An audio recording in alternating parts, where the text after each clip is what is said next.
Hello and welcome back to Talk of the Town, Chemics Corner. It's a very hot one today, 30 degrees, but I wanted to get one of these out before this weekend of sport. We've got, obviously, the Widnes Town game, massive first home game ever against Warrington Town, big derby, big historic sporting rivalry. Widnes Vikings also travel to North Wales Crusaders as well. So I'll be getting the lowdown on all things Widnes Vikings from our resident Widnes Vikings expert, Rob. We'll just crack straight on. Rob, how are you doing, mate? It's been a while, been a couple of weeks now since we last discussed Vikings. There was a bit of a bump in the road, wasn't there? Followed by a little bit of a recovery against Goole at the weekend. Can you just sum up those two games against Oldham and Doncaster, and then just let us know where we currently stand with Vikings? Yeah, absolutely. It is hot, by the way, just to reiterate that, in case anyone else hasn't realised. It is absolutely cracking flags in it. But yeah, I think a reality check is probably the best way to describe how the last couple of weeks have been for Widnes. There was a level of optimism going into the games against Oldham and Doncaster that the club was in fine form. The signing of Danny Richardson had got people excited. We had quite a few players coming back from injury. The squad looked strong. And given the fact that we operate within a league structure in the Championship that often pits us against clubs that we're expected to beat, the real test, I guess, of where you are as a club is when you play those sides that are around you. And for Widnes, we want to be considered amongst the top teams in the division. So that is the Doncasters, the Oldhams, the Barrows, the Newcastles of this world. Unfortunately, it didn't go the way people hoped it would go in either match. I was at both. Oldham, I thought we were in it. We conceded a second try of the game just before half-time. That was a bit of a gut punch. And then we struggled thereafter to get back on an even keel. We threatened them, though, and I think there were some moments where we looked like we were going to make a game of it. There was a Nathan Connell try that was disallowed for crossing, I believe. I've not watched the replay back, to be honest, but it looked like the ref called for crossing. You can never quite tell when you're watching it live. Of course, you're following the man with the ball, aren't you? So, but I think that was, and that would have brought us within, I think, a try. But Oldham are a very, very good side. They've got some real quality in there, and they were well deserving of the win in the end, albeit there were some complaints about the standard of refereeing, but I think that evens out, to be honest, over the course of a game in a season. So there was that. But then Doncaster, of course, it was a quick turnaround Friday into Wednesday. There was some hope that because Doncaster would have had to have travelled, we were at home, that might give us a bit of a competitive edge. Doncaster also a bit of an unknown quantity at the moment. They've had quite a few bye weeks, a couple of cancelled games, that kind of thing. So there was a hope that maybe they might be a little bit rusty. They weren't. They've had a lot of money invested in them, Donny. Don't get me wrong, but if Oldham was disappointing, I think Doncaster was a bit shocking, to be honest. They were the better side from minute 1 to minute 80. Yeah. And Widnes just couldn't get a foot in the game. There wasn't really any point where I thought, oh, comeback might be on now, or oh, we might have a chance here. We were well beaten, frankly. So yeah, those two games were a little bit humbling, I think, from a Widnes perspective, is the only way I can put it. I think there was some mitigating circumstances in the fact that Joe Edge was missing. There was a couple of other injuries. Danny Richardson obviously is still working his way up to match fitness. Do you think we can take anything from that? Are there any positives or any crumbs that you can take from it that make you think that, you know, at full strength we would give them more of a game? Any team is going to miss Joe Edge.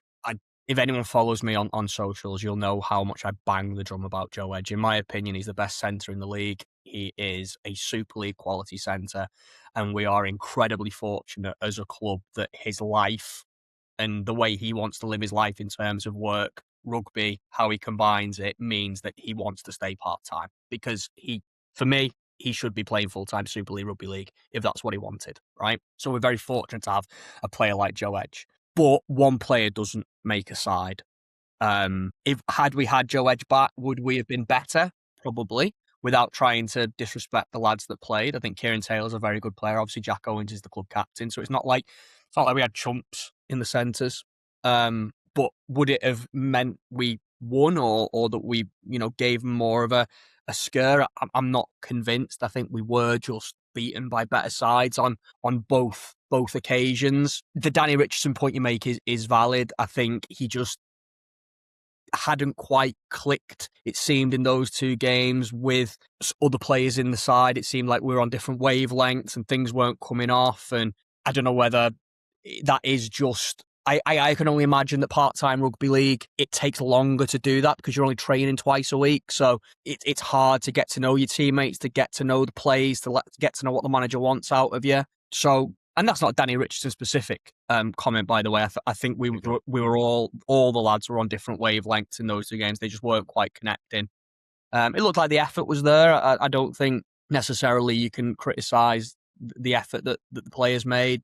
Both games, I thought that the interchange bench was good. I thought the subs came on and gave it a go. But in answer to your question, I think it's more a case that we've got to draw a line under it. Yeah. And Alan and the lads have got to reflect on what do we need to do differently to make sure that doesn't happen again, particularly when we play Barrow in 2 weeks' time, which is the big test. Yeah, them sort of games can be a lot more useful in terms of learning lessons about where you are at, the level you are at, than the games where you're sweeping teams aside, because you can get whiplash at it in this league, can't you? Going from playing someone like a Hunslet or a Gould or whatever, or a North Wales Crusaders, straight into playing like a team that is at your level or above your level. It's really hard to actually prepare for them games, I think, when you've had a run of games against the weaker teams, because the weaker teams are so much weaker. And without wanting to be disrespectful or anything, we seem to have another tap-in this weekend against North Wales Crusaders. They've had a nightmare of a season on and off the pitch. So do you think this game we should be looking at maybe making use of the squad, managing minutes, managing fitness levels, for when we get those tougher tests, to make sure we're fully sharp for them in the future? Yes, I do. If you look past that Crusaders game, you've then got Barrow at home. We've then got Salford coming to the DCBL, who have had a real revival in form recently, and they ran Barrow really close a couple of weeks ago. I don't think that'll be an easy matchup. And then we've got to play London. It's a tough couple of weeks that are coming up. The problem that I think we've got is that at this level, the squad's not that big. So when you think about who you're looking to rotate in that's fit, healthy and ready and raring to step in and put in a performance and maybe show Alan Coleman, have a look at me, there's not too many names. I think Frank Sargent, you would expect to play. He made his debut against Gould, young winger we got from Warrington last season, had a bad injury, only just breaking in. There's a lot of positive chatter about him around the club. I think this is a perfect game to just get him in and get him scoring tries. I think Jack Horton deserves real minutes. I think he's done a job every time he's come in. Big lad, runs hard meters, goes off. Comes on, runs hard, goes off. Every time it's asked of him. But he's in and out of the squad. I'm not sure what's happening with Deacon Connolly. I think he's another one that just has kind of been on the periphery, isn't it? Throughout the season. So yeah, so yes, I think there are opportunities to do that, and I think we should. But I do think it's limited in ways, because it's not like we've got 30 fit players that we can suddenly change and bring 15, 16 lads in to change it round. There's also the question with Crusaders of it's a tough one for Widnes Crusaders, because we're expected to go and put 100 on them, because teams are putting 100 on them, and if you don't do that, there'll be backlash. So we could go and win that game by 50, 60 points, and people won't be happy. Yeah. I know. Yeah, it's a catch-22, isn't it? But you would like to think people would understand if you maybe got 40, 50 points up and then just sort of protected you protect your players physically and stuff like that for the challenges that are coming up. Like I said, beating them by 56 points or beating them by 100 points just doesn't matter, does it? At the end of the day, it's like apart from how it looks on the scoreline, you've got to think more macro. You've got to zoom out. You've got to look at the bigger picture, I think, anyway. And with the run of games that you just reeled off that are coming up after that, to me, the priorities have got to be those games. This is a game that, let's be honest, we're going to win, aren't we? You've got to be sensible with it. You've got to be smart with it. So yeah, I mean, going into the game at the weekend, expecting Widnes to turn up, put on a show, win the game comfortably. But I would be disappointed if they didn't look to ahead to those tougher games and prepare for them. Use this game to prepare for them. It's going to be really, really hot as well and draining. So there is that as well, isn't there, fitness-wise? Just pivoting slightly away from Widnes, but we can tie it back into Widnes with the Magic Weekend stuff. You were there, weren't you, at the Hill Dickinson last weekend? The best, most state-of-the-art stadium on all of Merseyside, isn't it? Let's be honest. Very. How did you find your experience of it? How did you think it catered to the Magic Weekend spectacle? And where would you rank it in your hierarchy of Magic Weekend destinations? I think it was incredible. I think what the Hill Dickinson is, so my wife's a big blue nose and has been trying desperately to get me along this season to the Hill Dickinson, and with no success so far. This was our compromise. I'll go, but it's only to watch rugby league.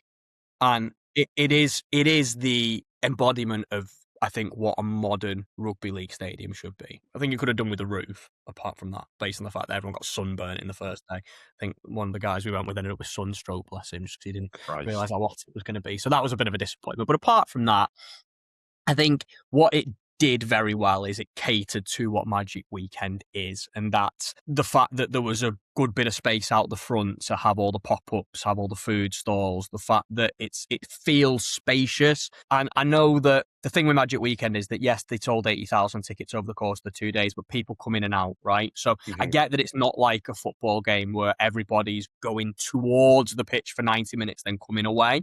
But in the environment that I was exposed to it in, what I saw was that it never felt too busy. There was never a queue to go to the loo. There was never a big queue to get a pint. There was loads of options for food. You could walk between the north, the south stand and east or west. I'm not sure which. I assume it's the one that's not got the one that's not got these active boxes on it. You could walk between those three stands. So what was great was you'd have fans, say on the first day, you would have the Hull KR and the Hull FC fans, and they'd be sat in the long stand with us watching York and Huddersfield, and then they'd wander off because they'd go and switch with the Huddersfield or the York fans to get behind the sticks for their game. And I think it's not something that, like, I guess maybe not everyone thinks of as a real positive, but I thought it was brilliant because suddenly you've got this vocal section behind each end of the sticks for every single game because the fans gravitate towards it and it builds the atmosphere. So I was impressed by all of it. And remember, I'm going as someone who's got no vested interest in what's happening at all, apart from, of course, the fact that our incredible LDSL side were competing in the halftime segment on the second day of the second match between Leeds and Bradford. So it was wonderful to see Widnes represented and see those guys get the chance to showcase their amazing abilities and the brilliant things that community and care and the LDSL stuff that goes on around rugby league. But apart from that, I was just going to watch some rugby league. And I think, I connected with so many people, chatted to so many people who were in similar boats, Championship fans. I chatted to Fed fans. I chatted to Halifax fans. Sheffield Eagles were out in force. There was North Wales Crusaders fans there. Loads of people just repping the brand, repping their club, and not going just to watch a game, just going because it was a festival of rugby league. And I think that's what rugby league does better than any other sport. And it needs to continue. And I think the Hill Dickinson's a great venue to continue it in. Yeah, it seems to have been a great success. So much so that they have announced that it's going to be there again next year. And that's a great thing for me, is like, first and foremost, being an Everton fan myself, and not been given an awful lot to be proud of during my lifetime. This is one thing that we can be very, very, very proud of. It is a multi-purpose stadium. It is, like I said, it's state-of-the-art. It is modern. You've got the facility, like you said, to walk around into different stands, which for Magic Weekend is absolutely perfect. So, yeah, I mean, like I said, I've been there a couple of times myself, thoroughly impressed with the facilities there. And I would love to be able to go next year for Magic Weekend and check it out from that perspective, see it from the perspective of not being a football match and not being confined to your seat for the game and stuff. It looks like a cracking day out for Magic Weekend. So I'm made up to hear that everyone had a great time. Did part of you must have sat there thinking, God, I can't wait till we are back involved in this, because you must have been to some Magic Weekends over the years. You must have had some great memories at all them different stadiums. I've only been once, and it was up at Newcastle in 2015, and I think we played Salford. You might be able to correct me on that, but I think we played Salford and we beat them fairly comfortably, and just the end been full of Widnes fans that day. it just made me stop and realise like how big a club we are and the potential that we have. That fan base is just nuts, isn't it? Like they will fill an end up at Newcastle and stuff for Magic Weekend for a league game. What have been some of your favourite experiences over the years of going to watch Widnes at Magic Weekend? So ironically, this was my first Magic Weekend. I've never been to Magic Weekend before. Wow. So my story, without boring everybody too much, I've been a bit of a fair weather kind of stay away fan for a number of years. So followed Widnes loads when I was younger. My dad's a big Widnes fan, obviously all through like school and, you know, when you get your cheap season tickets and that kind of thing. And then I moved to Sheffield and it just became, we had that period where we were in Super League and I'd go and watch, if Widnes were in the same league as Sheffield, I'd go and watch the game at Bramall Lane or Don Valley Bowl because it was round the corner. It seemed daft not to, but I just sort of became a bit disenfranchised and fell out with it. And then obviously we went into administration, we had COVID, and it all sort of capitulated into, I'm not bothered about this. And then I had a bit of a come to Jesus moment where I was like, I'd fallen out of love with the footy a little bit. And we were going back to Widnes an awful lot more than I had been in my early years because we had kids and because we'd go back a lot so that the mums could see them. And we had family and friend connections there that we'd sort of reconnected with. And it just 3 or 4 years ago just became a bit of an obsession again, and that's where I've fallen back in love with the club. So the period where Magic Weekend has taken off and where Widnes were involved in it, sadly, is the reason when I was a little bit away and not really paying attention too much. Yeah.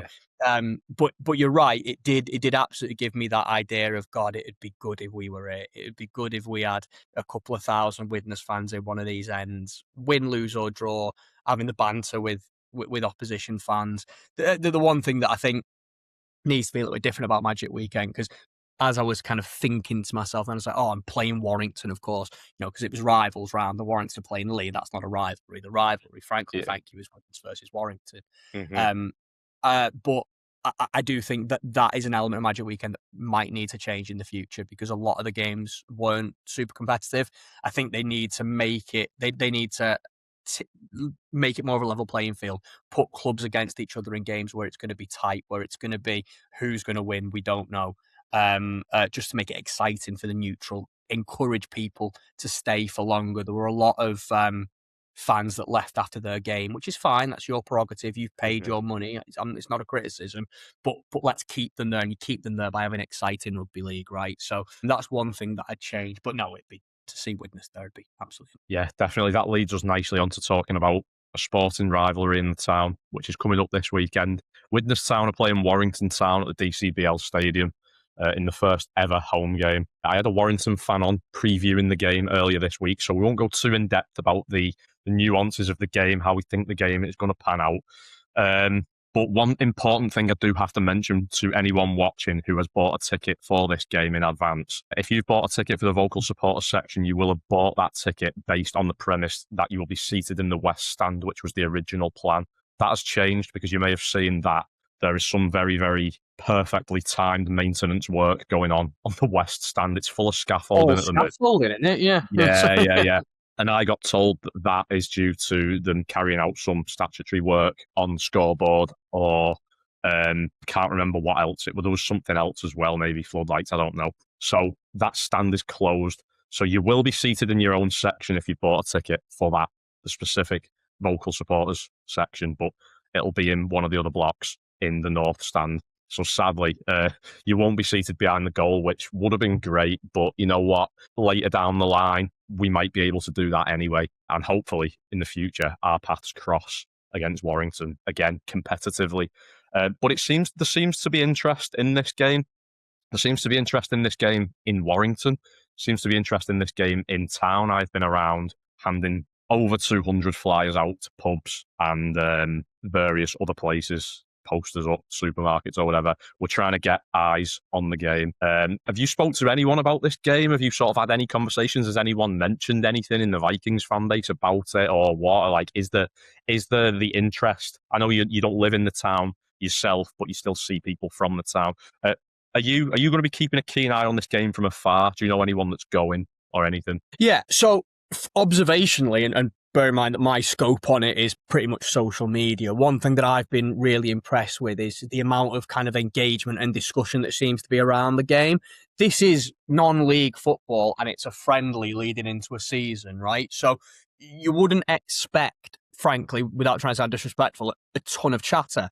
But every time I see one of your posts or I see something on YouTube or I see something through the Widnes page, there's comments and there's likes and there's shares and there's interactions and there's people asking questions about this or that. And that to me is a reflection of the creation of a buzz. And that's all you can ask for, right? Because if you use this as this is to be used as a platform for get down, see what the atmosphere is like, see what the standard and the quality is like, but more importantly, see what the community is all about, get a good following, and you might get people putting their hand in the pocket then, whether it be on a game-by-game basis or for the full season when it comes to competitive fixtures in August. Yeah, I agree. This is like a showcase event, isn't it? This is like, I think I mentioned it in the match preview that this is us trying to basically sell the club to the community. This is like trying to sell. This is the start of a new era. We may have started much further down the pyramid than where Widnes FC ended up, which is going to lead to naturally lower crowds. That's just the way it is. That's the football food chain. Some people at the club who I spoke to in the early days were trying to set the bar for this friendly in terms of the attendance a bit too high, if they don't mind me saying so. They were talking about getting 1,000 through the gates, and I was thinking Widnes FC never got 1,000 through the gates competitively. So with a friendly, let's remember that this is a pre-season friendly. I know it's against Warrington. I know it's the first ever game. It's a big occasion, but it's still a pre-season friendly. This is day one. If we could get a crowd of 500 plus there on Saturday with Warrington Town fans as well, I think that would be a huge success. And I think that would be a great base to build off. Great starting foundation. I was at the Stockport Georgians game Saturday just gone. We won 4-1. There must have been roughly 100 in attendance, and I think 80% of that was Widnes fans. We brought a following that I didn't expect for a pre-season friendly in Stockport, which was really encouraging from my point of view. There was a lot of familiar faces there who I remember from the Widnes FC days. There were a lot of unfamiliar faces that I didn't recognise from then, younger children as well. So there's an interest in this, which I think this early into our rebirth is incredibly encouraging. We've had a couple of hurdles with regards to the stadium, the league placing. Paul McNally's mentioned that the league placing in the Northwest Counties South has had an impact on pre-season preparations. He's lost a couple of staff members because of it. He's lost a couple of players that had agreed to join because of it, because of the travelling. Have you looked at the league that Widnes Town are in? Because it's worth a look. It might make you laugh. It's called the Northwest Counties Division 1 South, and yet I think there are only 4 out of the 20 teams that are actually based in the Northwest in it. This is how daft the football pyramid can be at times. I don't know how much do you know about the league that we're going to be playing in. I mean, it's interesting because it's somewhat reflective of some of the conversation and dissatisfaction that's gone on around some changes to the community game in rugby league. So this is the step below the championship once we get into amateur community teams. And that is the redrawing, particularly the Cumbrian teams and some of the teams outside of the M62 corridor finding themselves with particularly large amounts of travel for effectively amateur rugby league. I think there's 2 ways of looking at it, isn't there? One is it could have implications in terms of the engagement of people to follow home and away and to be there every single week. But I'm also a big believer that you don't necessarily need a good away following in order to run a successful club. No, yeah. It's a bit of a show-off stat. Is my view on it, being honest. If you take a big away following, it's a bit of a peacocking moment where you can be like, 10 of yours showed up to us, we took 100. It's a bit like mine's bigger than yours kind of thing. In reality, it doesn't benefit your club in any way doing that, apart from the fact that you've got a good support and you'll be more vocal in the crowd. All the money goes into the coffers of the home team, right? So I don't think that from a fan perspective, having less opportunity to get to away games, it's not ideal. And there's certain people, myself included, that love the concept of an away day. So I'm not saying it's perfect, but I do think that it, from from a supporter perspective and from an infrastructure of the club and the building financially and all those things that are attached to it, I don't think it's necessarily the be all and end all, apart from the logistical costs of, getting the team to away days in terms of the players and staff. And like you said, the fact that it might impact the kind of people that you can get. But the impression that I get is that Widnes have been given a very conservative position in terms of that pyramid from reforming. They've been knocked down a few rungs, whereas the number of people that they're expecting to attract in terms of a crowd, the stadium they're going to be playing at, all that good stuff seems that probably we should be a little bit higher. It's not really a fair reflection, but it's understandable because it's a brand new club and you've got to kind of see where it goes. But you would hope that that would mean that the type of player that we can attract, the type of experience that we can give to fans would place us above some of our peers within that league.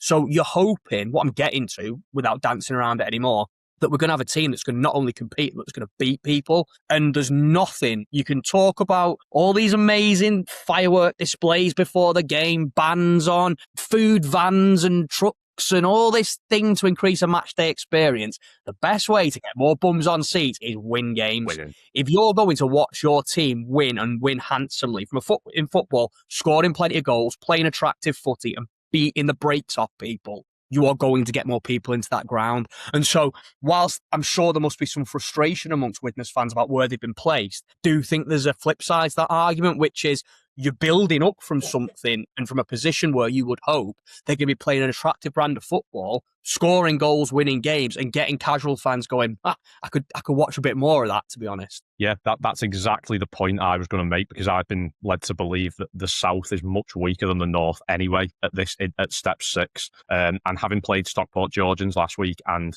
quite frankly dismantling them 4-1, they were a team that played in this league last season. They got promoted. They're playing at step 5 now, so they went up through the playoffs, and we've gone to their place and beat them 4-1 with a brand new crop of players. It encourages me in the sense that if all goes to plan and we can keep hold of all these players throughout the season, well, we'll go up at the first time of asking anyway, if all goes to plan. So therefore, this will be a temporary thing that, like, come next season, we might not have to worry about for the foreseeable future anyway. So it's a case of taking our medicine for now, accepting it. We are a new club, like you said. We knew we were going to start down here at step 6. Let's just crack on, get the business done on the pitch, get out of this league, forget about this league, and look forward and look upwards and look to the future. I think that's an absolutely perfect way to end this episode. That's nearly half an hour. That was that flew by, mate. Let's be honest with you. But I'm made up to have you back on discussing, again, all things sport in Widnes, as certainly Widnes Town are looking to start building a head of steam up now and a momentum up throughout pre-season, get a snowball going, first home game at the weekend. As we look to, we should have fixtures out next week as well, so that's another thing that we can discuss. We seem to be fully into the swing of things now with regards to the on-pitch stuff. And Vikings, again, like I said, North Wales Crusaders this weekend, we expect the win, and then the tests come. So it'll be really, really interesting to catch up in the next couple of weeks and see where we progress to at that point. So thanks again, Rob, mate. Just a quick message to anyone. You still have a day left to purchase your tickets for the Warrington game at an £8 discounted rate. You can get on the Widnes Town official site and grab them. You can pay on the gate if you haven't bought a ticket online in advance, but like I said, it will be £10 on the gate rather than the £8. So if you haven't yet got your ticket and you're interested in going, go and grab your tickets. Drop a like on this video. Go and subscribe to the channel. Follow on TikTok, Talk of the Town. Go and follow up the Chemics as well. That is all from me, and that is all from Rob. Thank you once again, and I'll catch you in the next one.